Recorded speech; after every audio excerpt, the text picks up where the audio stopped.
ọpẹ́ o bó ti ń ṣe náà ni ẹ sì máa ṣe lọ, bẹ́ẹ̀ tí ń ṣe náà ni ẹ sì máa ṣe lọ. èyí ò ní ṣe irú ẹ̀ kiri kó má gba sàdánkátà, bó ti ń ṣe náà ni ó sì máa ṣe lọ.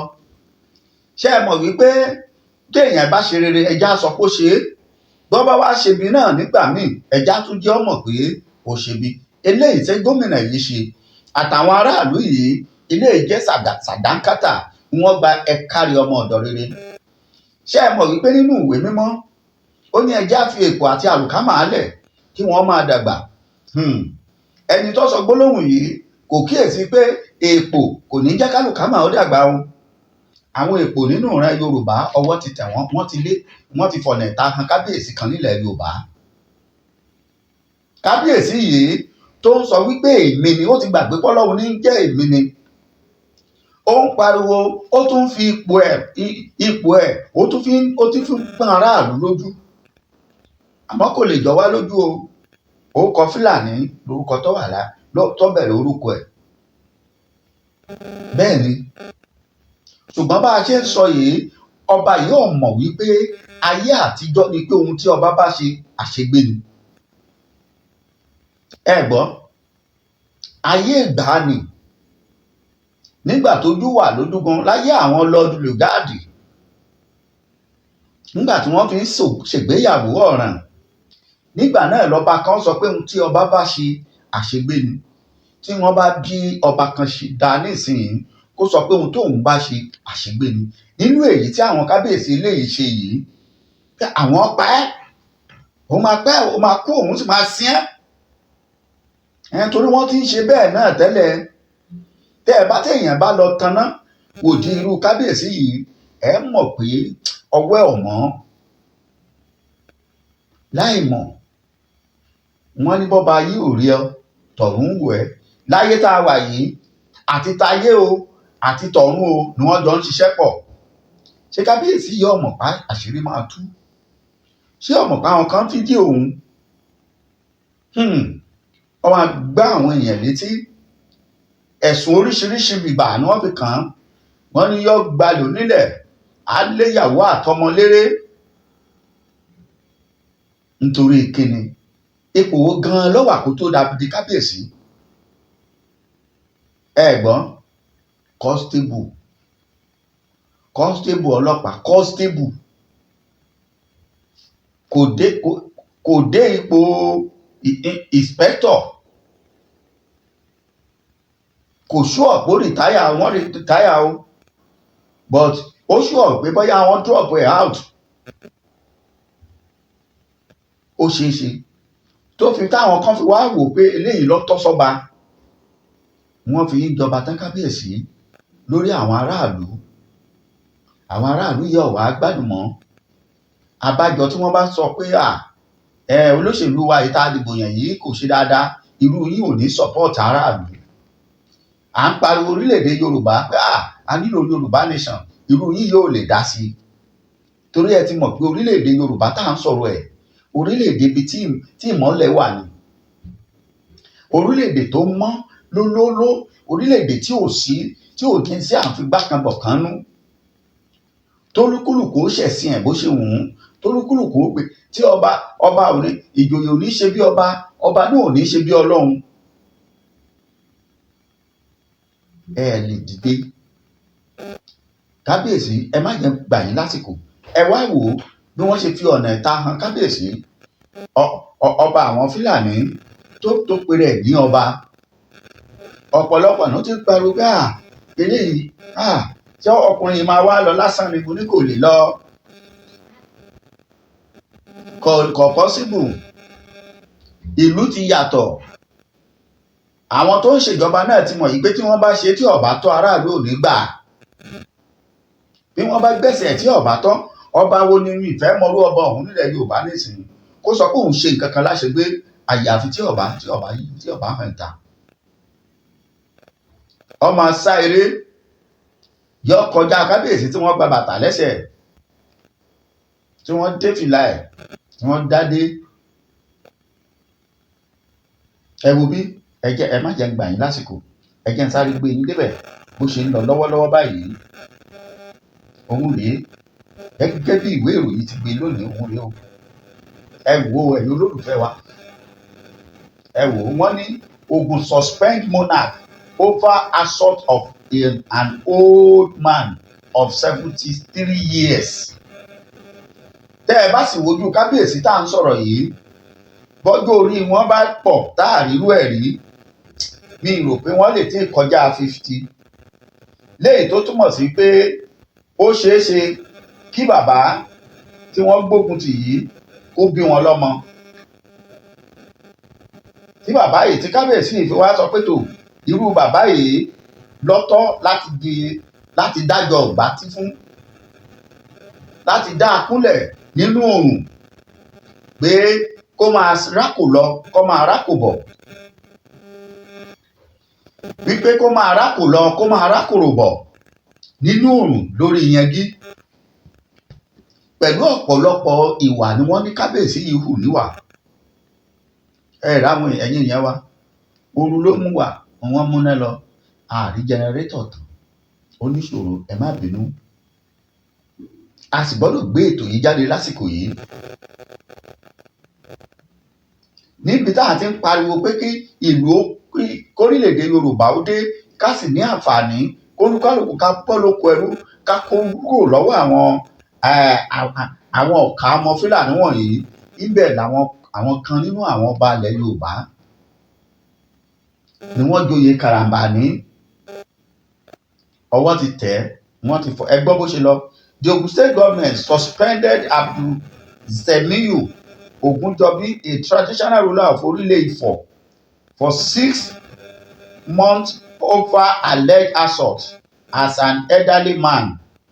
Bọ́bá tẹ̀ jẹ́jọ́ kan ṣo ni wọ́n fi lé dànù.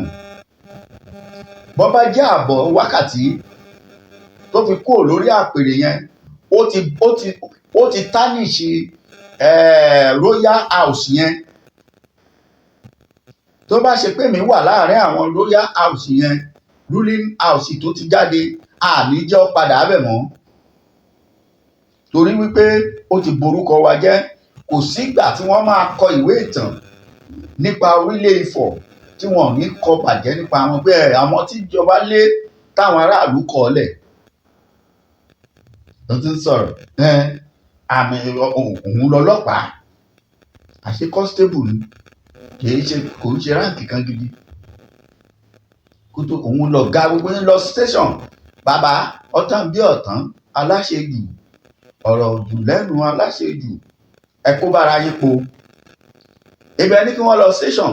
Àwa rò pé tẹ́ ẹ bá ti dé station àbí kí ọlọ́pàá wá bá yín láàfin, ẹ pé IG ni.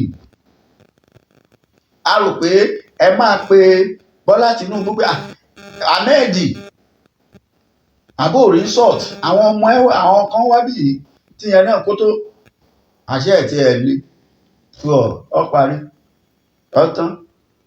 Wọ́n ti lé yín kò láàfin. Ìgbà tẹ́ bá fi máa dé láàrin oṣù 6 táwọn aráàlú bá gbọ́n kí wọ́n pààrọ̀ yìí kò sínú ẹ̀ṣẹ̀.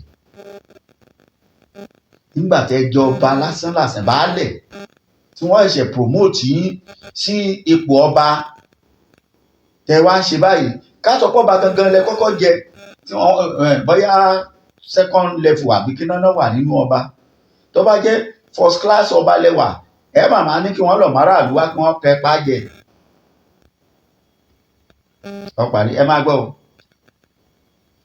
The victim was seen leaning down and frustrating on a dirty road as a baritone voice rained a curse on him. Ó tún gbé pè, ó tún ṣépè fún bàbá yìí nítorí kíni? Kí la gbé kí la jù? Kí ló ṣẹlẹ̀? Kí ni bàbá yìí ṣe tó le tó yìí tó fi dogun elépèdé? Tẹ́ ẹ̀ rí pé èpè tẹ́ ẹ̀ ń ṣẹ́ fún bàbá ẹni èpè tó tún ṣépè fún yàn. Bẹ́ẹ̀ ni, torí ò sí ìdí àbí túmọ̀ tó tí bàbá tí kábíyèsí yìí fi lè máa ṣépè fún bàbá yìí. Ẹ gbọ́, you are a traitor. Ìjọba àpínlẹ̀ Ògùn àtàwọn aráàlú ló ń bá a sọ̀rọ̀ yìí o. wọ́n ní you are a traitor. Kí ló ń ṣe wọ kíní gan ọ̀fẹ́ káka mu tí wọ́n sọ ń pa kábíyèsí. You are a traitor. àmọ́ nídàámu. You are a traitor who won't enjoy the fruit of your labour. You lose your family and evil before you. And evil will befall on you. I dare anyone who think they can defend you to come to publicly and say, if to my face this adulterous figure below Yorùbás. Ẹ gbọ́ nǹkan tí wọ́n fi bàbá yìí wé. Ó ń pariwo nínú fídíò tá à ń sọ̀rọ̀ ẹ̀ yìí wípé tó òun retí ẹni tí ó gbèjà ara bàbá yìí tí ẹni wọ́n bá bíire èèyàn kan tí ọ̀jẹ̀ mọ́ nǹkan kan tó ń rò pé ọ̀jẹ̀ mọ́ nǹkan kan. Ó ti ro bàbá yìí pín pé kò lẹ́bí kò lára àtọmọ àti ìyàwó gbogbo wọn ni wọ́n ló sọmọ ni wọ́n sọ ni wọn. Èmi ò rí fídíò eléyàn o. Wípé ta lẹni tó fẹ́ gbèjà ẹ òun fẹ́ róńtọ̀ òun. Bàbá ẹ ṣe sọ bẹ́ẹ̀ nígbà tẹ́ dé kóòtù. Ẹ bá ń pín fídíò yẹn jó dọ́dọ̀ ọ̀hún. Ẹ ṣe lọ sọ bẹ́ẹ̀ lọ́hùn. Àwa ò lẹ́tọ̀ọ́ àti máa rí ọba Yorùbá fí gẹ́gẹ́ bí ọ̀rọ̀ wa bàbá wa Professor Banji Akíntóyè àtolóyè Ìgbòho. Ṣùgbọ́n ká gbà yín yànjú ṣọ́wọ́ àdá kọjá pé omi ìlọsíwájú orílẹ̀-èdè wa tó ti tòrò níní ẹ̀yin lẹ̀ wá ń dàrú. Ẹ̀yin lẹ̀ ń dojú ẹ̀ lẹ ní rárá o kò lè rí bẹ́ẹ̀. Irú yín lẹ múlùú lẹ dàrú. Ọ̀gá o, go ahead and report me to the police if you dare. If you will die. Gbogbo ọ̀rọ̀ tí bàbá yìí sọ òun rèé. Kí ló wá ṣẹlẹ̀? Ẹ jẹ́ ń gbé yín lọ síbi nǹkan bó ṣe wá ṣẹlẹ̀ gangan torí àsìkò. Ẹ jẹ́ ń sáré gbé yín débẹ̀ mò ń bọ̀ o. Ọba yìí ń pariwo mọ́ bàbá àgbàlagbà yìí wípé kó lọ anywhere kó lọ pọlọ́pàá. Ẹ gbọ́ nǹkan tó sọ. Go ahead, go and call your police. I'm in control of all of you in Ilé-Ifẹ̀ and therefore you will be jailed. I have power to control police.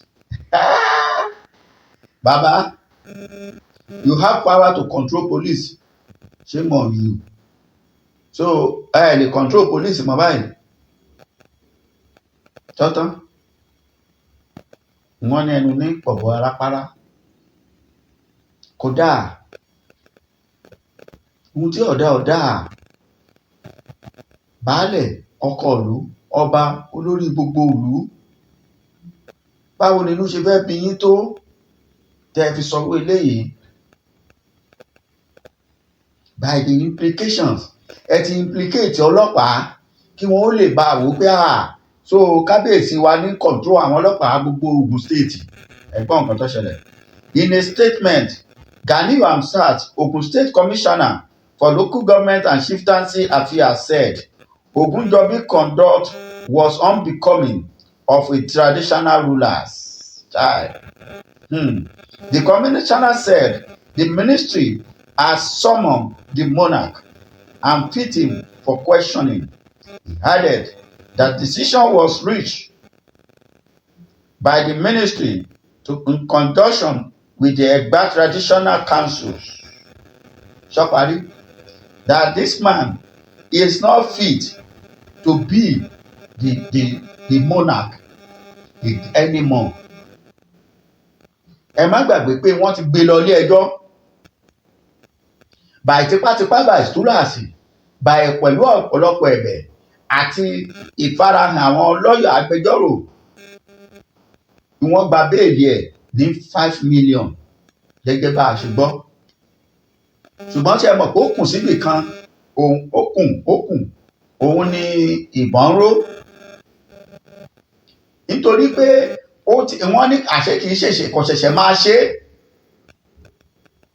ẹgbọ́n tí Commissioner for Local Government and Chieftaincy Matter ó sọ wípé his action as becoming and unbecoming pé ohun tó ń ṣe ó ti jẹ̀dí gbogbo ìgbà tí kábíyèsí yìí tó ń bojú ìjọba jẹ́ tó ń tojú aráàlú mọ́lẹ̀.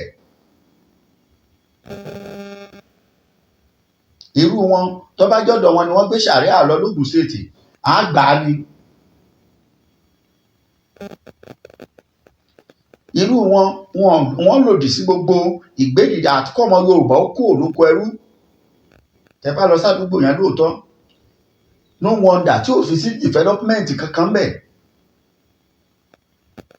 Ẹ̀yin aráàlú ẹ jẹ́ ya pé òun yín kan ẹ jẹ́ ya pé àwọn afẹ́bọ́jẹ́ oṣù 6 ni wọ́n fi lé baba kúrò lórí àpèrè kò láṣẹ pa fẹ́nikẹ́ni mọ́ láàrin oṣù 6 yìí. Ẹjọ́ lọ kóòtù tó bá fẹ́ lọ. A kò yẹ kó rí bẹ́ẹ̀. Tó bá ṣe pé bí àwọn bàbá tó ṣíwájú tiwọn bí wọ́n ṣe ṣe é nìyí ṣé wọ́n ò dépò yìí. Ẹ mú bàbá yẹn fún gbà tí dá dọ̀bálẹ̀ kó máa rákò lọ rákò bọ̀ òun máa pa ẹ́ òun máa tọ́ ẹ̀ máa sin ẹ́. Òun kọ̀ǹtró ọlọ́pàá láì mọ̀ pé ojú kan ń wò ó láì mọ̀ pé àwọn kan ń fídíò bàbá pé kábíyèsí ọ̀rọ̀ bọ́ sórí ayélujára. Iná ẹ̀ la ṣe ń kìlọ̀ fún gbogbo ẹ̀yin lè ṣe bí lè ṣe kà. Èmi ń sọ pé Ọlọ́run àtijọ́ ní pẹ́kó tó mú ni tìsínyìí atẹ́gùn nílò. À ń sọ pé ẹni sì tẹ kàmọ́lẹ̀ tó yí dóbo rí bọ́ká bá yé òrí tọ̀run wò ó àìkankan náà ìgbà kan náà làwọn méjèèjì ń wò ẹ́ báyìí àti tayé o àti tọ̀run àti tí ìgbà kan náà àkókò kan náà wákàtí kan náà ni wọ́n ń wò ọ́. Ọ̀gbọ́n gbogbo ohun tí èèyàn bá ṣe yóò gbà á lẹ́kùnrẹ́rẹ́ ni. Tẹ bá ti dépò ọlá fi ń jọba ẹ wá fẹ́ dọlọ́run ni. Ẹ lè gba sámà lọ́wọ́ Ọlọ́run pẹ̀lú pé ọba tẹ́jẹ̀. Kàkà kẹ́ ẹ fi já láàbò fọ́ráàlú. Lóòótọ́ tí bàbá yìí bá ṣẹ̀ ẹ́ lóòótọ́ tí bàbá yìí bá dá kátẹ̀wá sọ pé bàbá yìí ó dalẹ̀ ọyẹ́ òfun ní kankan ojú tó wò gbàgbàlagbà ọba ń bẹ̀. Ṣé dandan ni kò fún ní public assault? Dandan ni pé kò disgrace ẹ̀ ní gbogbo lójú gbogbo èèyàn kó máa fún nígbà tí kó máa ṣẹ́ ìpè fún. Ṣé bẹ́ẹ̀ náà ṣe ń ṣèdájọ́? Gẹ́gẹ́ bí ọba ó ní ọ̀nà tó lè gbà báráàlú wí. Ṣó dìgbà tẹ́ ẹ bá gba gbogbo ilẹ̀ ẹni tó ṣẹ̀ yìí ẹ gbà ó pàtàn fún bàbá yìí débi pé ó ní kì í sọmọ ìlú fọlẹ̀ yìí sọmọ ìlú fọlẹ̀. Ebi tàn yín ni wọ́n sọ ibi tẹ́ ti wá sọmọ ìlú fọlẹ̀ yìí kábíyèsí.